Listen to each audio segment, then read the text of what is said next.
네, 이제 오늘은 조만간 12월에 가해질 이 러시아산 원유 금수 조치 이후에 시장은 어떻게 될지, 그리고 이제 이 가운데서 가장 큰 수혜를 받게 될 이 탱커 선종은 무엇일지 한번 생각을 해보겠습니다. 올해 이제 2022년 1월부터 8월까지 러시아 원유 수출의 약 40%가 여기 이제 그 러시아 흑해 항구인 이 노보로시스크라는 곳에서 선적이 되고 있는데요. 이 노보로시스크 시폴트라고 하는 이 NSP라고 하는 이 항구는 현재 러시아의 7개 주요 항구 중에 이제 가장 큰 항구입니다. 이 항구에 드나드는 선종은 이제 뭐 컨테이너선뿐만 아니라 벌크선, 그리고 이제 탱커선도 있는데요. 특히 이제 이 가운데서 탱커선 같은 경우에는 약 3분의 2가 이제 원유를 실어 나르는 탱커이고요.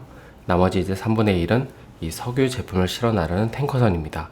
그런데 이제 이 지역이 중요한 이유 중에 하나는 여기 이제 카자흐스탄 서부의 풍부한 이 탱기즈 이제 유전에서 이어지는 이 1500km 파이프라인 때문인데, 카자흐스탄의 원유 수출의 약 3분의 2 이상이 이 파이프라인을 통해서 통과하고 있고, 그리고 이제 노보로시스크로 나와서 이제 수출이 되고 있기 때문입니다.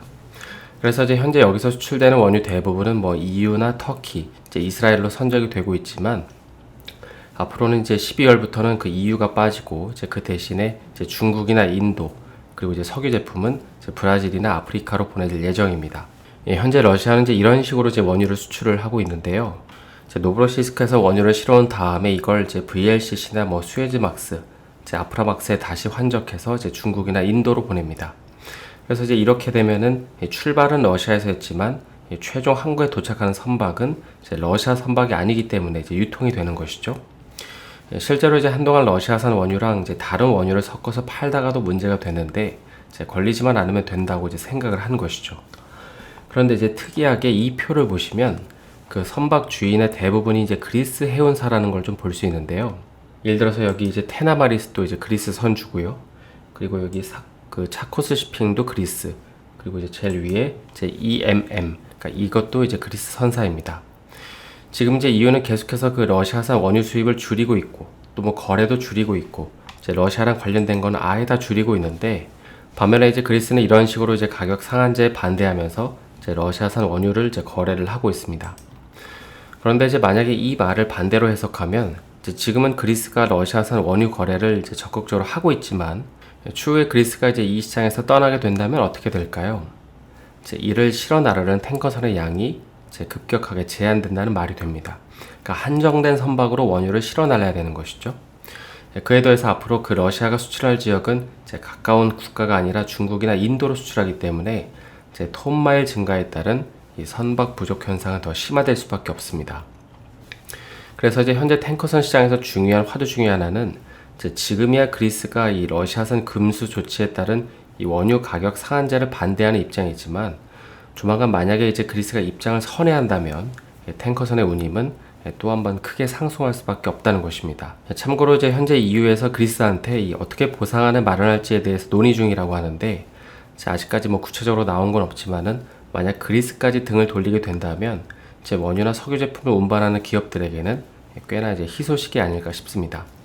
따라서 이제 여기까지 정리를 해보면, 조만간 이제 러시아산 금수 조치가 시행이 되면 러시아는 중국이나 인도로 이 원유 수출량이 증가할 게 뻔한데, 현재 이제 그 원유를 실어 나르고 있는 선박들의 상당수는 이제 EU가 포함되어 있는 그리스 선사들이 대부분입니다.